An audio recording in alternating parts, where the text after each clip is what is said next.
Bonjour tout le monde, bienvenue chez moi, ou plutôt bienvenue dans la forêt des fromages faciles. Ici, je viens juste de faire un fromage halloumi. Si vous n'avez pas vu le fromage, je vous mets un lien juste ici. En fait, c'est que le fromage qu'on va faire aujourd'hui n'est pas vraiment un fromage à part entière, c'est qu'il utilise le petit lait d'un précédent fromage. Donc ici, du fromage halloumi que je viens de faire. La recette est toute simple, mais elle prend un peu de temps. On fait réduire le petit lait jusqu'à obtenir une sorte de caramel, une pâte qui peut s'apparenter à un fudge. C'est pour cette raison que ce n'est pas un fromage comme tel, mais plutôt une réduction de petit lait. Mais si, comme moi, vous faites votre fromage à la maison, vous avez sans doute des quantités astronomiques de petit lait et vous cherchez comment l'utiliser, le Brunos, c'est une belle façon. Ça prend du temps, il faut être patient, mais comme vous le savez, souvent, les choses qui prennent du temps sont les meilleures. Comme vous pouvez le voir, nous sommes à l'extérieur aujourd'hui. C'est une belle journée ensoleillée, parfaite pour faire évaporer beaucoup de liquide. La recette de fromage à partir de laquelle j'ai obtenu mon petit lait, je suis parti de 12 litres de lait. Après avoir fait mon fromage, il m'en reste environ 10 litres. 10 litres de lait qu'on va réduire de 80 peut-être. C'est donc dire que 8 litres va partir dans l'atmosphère. Si vous faites ça à l'intérieur de votre maison, premièrement, sachez que ça va devenir très chaud et humide dans votre maison et que ça va sentir quelque chose aussi. Ça peut sentir bon, mais ça fera peut-être pas plaisir à tout le monde chez vous. Le Brunos, on veut le faire à feu très léger. L'idée, c'est de ne pas brûler le fond de notre chaudron. Utilisez un chaudron à fond quand même assez épais pour mieux distribuer la chaleur. Si votre fond est très mince, ça risque de brûler plus facilement. À feu doux, ça peut donc prendre un certain temps, 5, 8, 10 heures. Ça dépend de la quantité de lait que vous avez, de petit lait, pardon, que vous avez à faire évaporer. Je fais cuire mon petit lait depuis maintenant environ 1 heure et c'est la toute première fois que je m'approche de mon chaudron pour venir le brasser un tout petit peu, regarder si tout est correct. En fait, je suis en train de dire une menterie. C'est la deuxième fois que je m'approche. Le niveau de mousse a monté sur le dessus durant les 20 premières minutes, donc je le regardais de loin. Soyez vigilants, surtout si votre petit lait est près du rebord de votre chaudron. Ça pourrait déborder, faire des dégâts. Si c'est à l'extérieur comme moi, c'est peut-être pas grave, mais dans votre cuisine, personne ne veut ça. Présentement, le niveau sur mon chaudron m'indique qu'il reste 8 litres de petit lait. Et très important, l'objectif ici, c'est de faire évaporer le plus de liquide possible. Ne mettez pas votre couvercle sur votre chaudron, ça empêcherait l'évaporation. On le laisse comme ça sans couvercle durant tout ce temps. Avec le temps, ça va devenir de plus en plus blond, blond foncé, caramel. Présentement, on est à environ 3 heures d'ébullition et on est à 6 litres. On peut voir la couleur, c'est assez blond.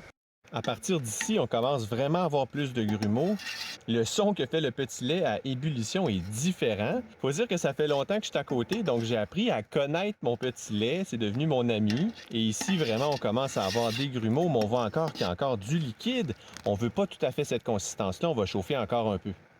Et s'il y a une étape où c'est important de brasser, c'est maintenant. S'absenter 2 minutes pourrait faire toute la différence entre brûler et ne pas brûler sa recette. Présentement, ça doit faire environ 5 heures que c'est sur le feu et ça me tente vraiment pas de le brûler et de devoir recommencer avec une autre recette de petit lait. Présentement, il reste environ 1 litre de petit lait.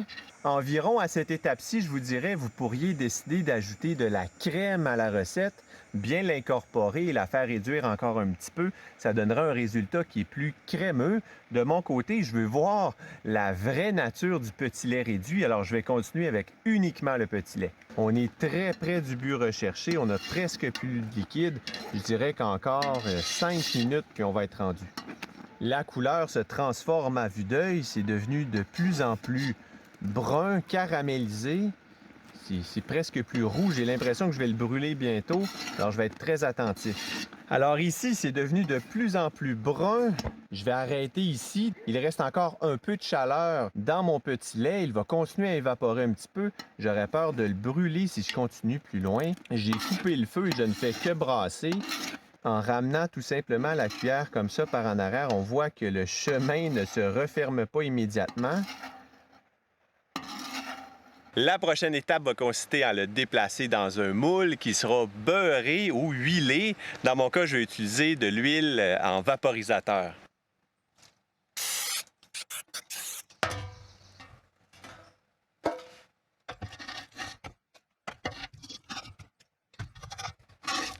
Je pensais honnêtement que ça allait donner beaucoup plus de quantité, alors je m'étais prévu un gros moule.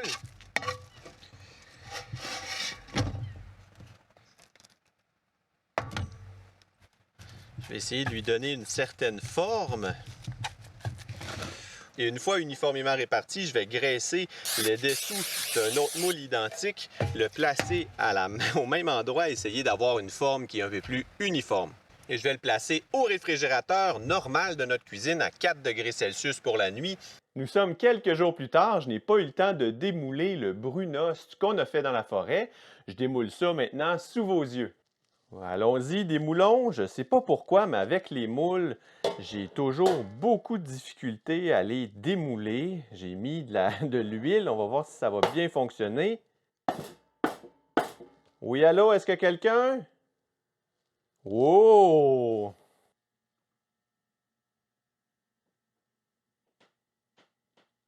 Je vais le couper en deux, voir l'intérieur, à quoi ça peut ressembler. C'est très craquant. Oui, ça fend comme du bois. C'est très, très, très cassant.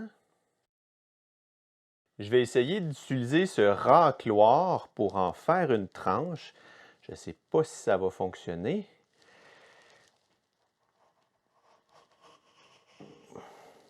Donc malheureusement, ça fait plus de la poudre. On peut voir que j'ai des grains à l'intérieur. C'est que moi, mon petit lait provenait d'un halloumi. Et bon, j'ai perdu quelques petits morceaux d'halloumi en cours de route. Donc c'est probablement ces morceaux-là que l'on voit. Avec un petit lait qui est plus pur, si on veut, qui est exempt de morceaux d'un autre fromage, on aurait probablement un bien meilleur résultat. Je vais continuer avec le racloir, juste voir si je ne peux pas obtenir une sorte de tranche. Non, ça donne de la poudre.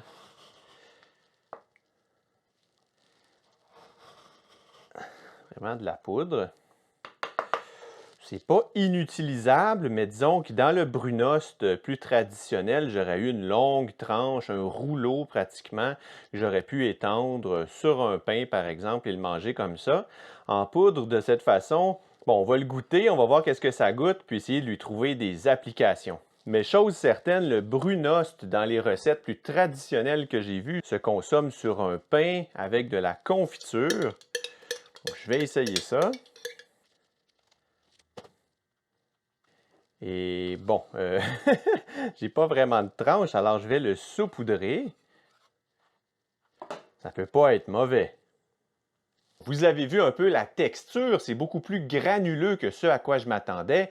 Je pensais obtenir quelque chose de plus lisse, de plus homogène à l'intérieur, mais on voit encore des petits grumeaux. Sans doute que je l'ai trop fait réduire en laissant un peu plus de liquide à l'intérieur. Eh bien, on aurait eu un aspect probablement un peu moins craquant. Craquant, c'est pas mauvais, on va lui goûter. Ça goûte une sorte de bonbon que j'ai pas mangé depuis extrêmement longtemps et dont je me souviens plus le nom de toute façon, alors je ne suis d'aucune aide. C'est granuleux, limite poudreux sur la bouche. Là, je sens que je vais tousser parce que c'est partout dans ma bouche en même temps. Je vais en reprendre encore. Je ne suis pas un très bon dégustateur. Ça me prend toujours plein d'essais avant de me faire une idée. Directement comme ça, je vais être honnête avec vous, c'est pas très bon. C'est sablonneux sur la bouche. Ça a un goût qui est assez sucré, caramélisé, mais on dirait que je manque de salive pour faire le tour de ma bouche. Je suis constamment en train de... Puis devant une caméra, c'est pas une bonne chose à faire. Tentative ultime avec la confiture sur un pain. Donc là, je sens que je vais manger la moustache en même temps, mais je vais essayer quand même, juste pour vous. Wow! Déjà là, c'est beaucoup mieux. Côté texture, le sablonneux se dissout, s'intègre à la confiture. C'est déjà un super assemblage. Bon, le pain, ça ne vient pas apporter grand-chose à tout ça, si ce n'est que de tenir le tout ensemble et de donner quelque chose à mâcher qui est beaucoup moins granuleux, sablonneux, croquant. Donc, ça donne quelque chose qui est très intéressant en bouche. J'en reprends une autre bouchée.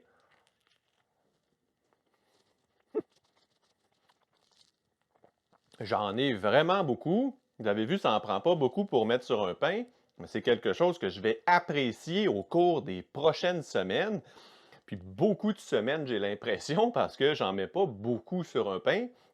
Ce serait bon aussi sur de la crème glacée, juste en garniture, probablement sur plein de sortes de gâteaux, des gâteaux avec de la crème, puis aux fraises, pourquoi pas aux framboises, pour rappeler le goût de la confiture, le goût du petit fruit.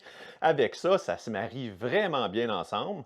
Vraiment, c'est la première fois pour moi que je tente ça. C'est un petit peu plus granuleux que ce que j'espérais. Là, j'entends les bruits, ça tombe sur mon plancher ici. Je vais devoir faire attention quand je vais marcher plus tard. C'est définitivement quelque chose que je vais refaire dans l'avenir. Comme toute chose dans la vie, plus on essaie des choses, plus on devient meilleur en les faisant. Pour une première tentative, il y a des défauts, mais ça va s'améliorer avec le temps. Et pour vrai, ce n'est pas toutes les recettes sur la chaîne que je fais, que je vous montre, que je referai à l'avenir. Je vous l'ai dit quand j'ai fait le cocktail au brie. Jamais je vais refaire ça de ma vie, mais le Brunost, bien sûr. Si, comme moi, faire du fromage à la maison vous intéresse, je vous mets 2 liens juste ici. Cliquez, on se retrouve de l'autre côté. Je suis certain que vous allez apprendre quelque chose de nouveau. Si ce n'est pas le cas, écrivez un commentaire au bas de la vidéo et je ne vais pas vous rembourser, malheureusement, mais ça va me faire plaisir de vous répondre quand même. Sur ce, prenez soin de vous. À la prochaine. Bye bye tout le monde.